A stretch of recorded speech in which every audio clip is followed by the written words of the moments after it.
അപ്പുറത്തെ വീട്ടിലെ മാങ്ങ കണ്ടപ്പോഴാണ് ഞാൻ ആലോചിച്ചത് ട്രെൻഡിങ് ആയിട്ടുള്ള മാങ്ങ ചട്നി ഉണ്ടാക്കിയല്ലോ എന്ന്. അപ്പോൾ തന്നെ മാങ്ങ അവിടെ പോയി പൊട്ടിച്ച് എടുത്ത് ഒരു ഫ്രൈ പാനിനകത്ത് കുറച്ച് വെളിച്ചെണ്ണ ഒഴിച്ചു, ടൊമാറ്റോ രണ്ടാക്കി സ്ലൈസ് ചെയ്തു. അത് വെളിച്ചെണ്ണയ്ക്കകത്ത് ഇട്ടു. മാങ്ങ 2 ഭാഗം സ്ലൈസ് ചെയ്തിട്ടു. അപ്പോൾ 2 സൈഡ് ഭാഗവും ഞാൻ ഇട്ടു കേട്ടോ. മാങ്ങ മൊത്തത്തിൽ ഞാൻ സ്ലൈസ് ചെയ്തിട്ടു. പിന്നെ ഈ മാങ്ങയുടെ തൊലി കളഞ്ഞിട്ട് എന്താ കുഴപ്പമൊന്നും എനിക്കറിയില്ല. എല്ലാവരും തൊലി കളയാണ്ട് ഇടുന്നു, ഞാൻ അങ്ങനെ തന്നെ ഇട്ടു. പിന്നെ 3 പച്ചമുളക് ഇട്ടു, കുറച്ച് വെളുത്തുള്ളി ഇട്ടു. എന്നിട്ട് പാത്രം കൂടെ അടച്ചു വെച്ച് കുറച്ച് നേരം വെച്ചു കേട്ടോ.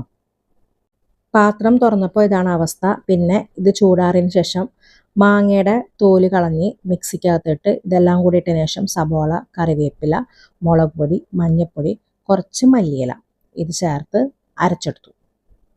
നേരത്തെ കൂട്ടിനകത്ത് നമ്മൾ ഉപ്പ് ആഡ് ചെയ്തിരുന്നു കേട്ടോ, ഞാൻ പറയാൻ മറന്നതാണ്. ഉപ്പ് കുറച്ച് കുറവായിരുന്നു, എക്സ്ട്രാ കുറച്ചും കൂടി ആഡ് ചെയ്തു.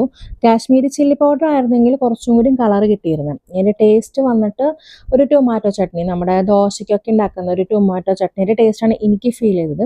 പിന്നെ ഇതിനകത്ത് മല്ലിയില ചേർക്കുന്നതുകൊണ്ട് ഒരു നോർത്ത് ഇന്ത്യൻ ചട്നിയുടെ ഒരു ടേസ്റ്റും വരുന്നുണ്ട് കേട്ടോ. സംഭവം സൂപ്പറാണ്.